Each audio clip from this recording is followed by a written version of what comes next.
إن الله وملائكته يصلون على النبي يا أيها الذين آمنوا صلوا عليه وسلموا تسليما. السلام عليكم ورحمة الله وبركاته، وأهلا وسهلا مشاهدينا في قناة طب الأعشاب. واليوم معنا بإذن الله سنتعرف على علاج الكحة أو السعال للأطفال بأقوى الأعشاب الآمنة والفعالة، وكمان بتكون مجربة من قبل. ومع تغير الطقس يتعرض الكثير من الأطفال للإصابة بالكثير من الأمراض، ومن أبرزها السعال، فيشعر الطفل بتعب شديد، والسعال ده بينتقل ليه عن طريق العدوى أو حالات البرد الشديدة أو إصابة الجهاز التنفسي. والنهاردة إن شاء الله زي ما قلنا لحضراتكم هنتعرف على علاج كل ده في أسرع وقت. وأول حاجة وأول عشبة معانا هي ورق التليو. وورق التليو معانا بيكون بالشكل ده شكل ورق التليو. ويعتبر ورق التليو من أقوى العلاجات المنزلية الطبيعية التي تستخدم في علاج الكحة، وكمان من فوائدها أنها تزيل البلغم تماما، وكمان بتكون آمنة للطفل. وتاني حاجة معانا هي ورق الجوافة. ورق الجوافة طبعا كلنا عارفينه، هو بيكون معانا بالشكل ده.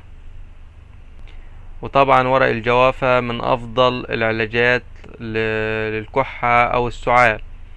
ليه؟ لأنه بيقوم بتوسيع الشعب الهوائية ويحسن من عمل الجهاز التنفسي، ويعمل على زيادة الأكسجين الداخل للرئتين، ويعمل كمان على إذابة البلغم. وتالت حاجة معانا هي البابونج. البابونج بيكون معايا بالشكل ده. طبعا البابونج بيستخدم بكثرة في مجال الطب البديل، ويعتبر من أقوى النباتات في علاج الكحة. وآخر حاجة معانا هي لسان الثور. لسان الثور طبعا زي ما حضراتكم شايفين، لسان الثور بيكون معايا بالشكل ده. ونقدر نقول ان العشبة دي من ابرز الاعشاب التي تعالج الكحة، وطبعا هي فعالة جدا جدا. ودلوقتي بعد ما عرفنا المكونات هنبدأ نعمل الخلطة بتاعتي. هنجيب كوب فارغ ونحط فيه ورق الجوافة. اول حاجة ورق الجوافة لازم نغسله كويس ونتأكد ان هو نضيف. نحط ورقتين من ورق الجوافة، كمان نحط ملعقة صغيرة من البابونج ملعقة صغيرة معايا، وكمان ورقتين من ورق التليو، ونحط برضو ملعقة صغيرة من لسان الثور.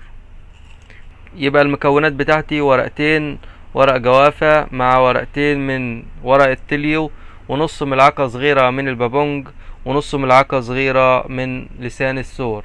هنصب عليه المية المغلية، وبعد ما نصب عليه المية المغلية نغطيه لمدة 10 دقايق، وبعدين نبدأ ان احنا نضيف له ملعقة من العسل عشان يبقى طعمه متقبل بالنسبة للطفل. الخلطة دي مجربة وكويسة جدا، وانصحكم بيها لان هي جايبة نتائج كويسة جدا. هنشرب الخليط دياتي مرتين في اليوم، صباحا ومساء، وان شاء الله النتيجة هتكون مسهلة.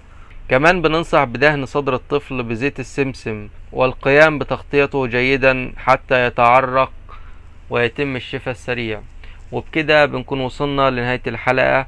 يا رب الحلقة تكون عجبتكم وتكونوا استفدتوا منها. ما تنسوناش من الدعم، لايك للفيديو، اشتراك في القناة.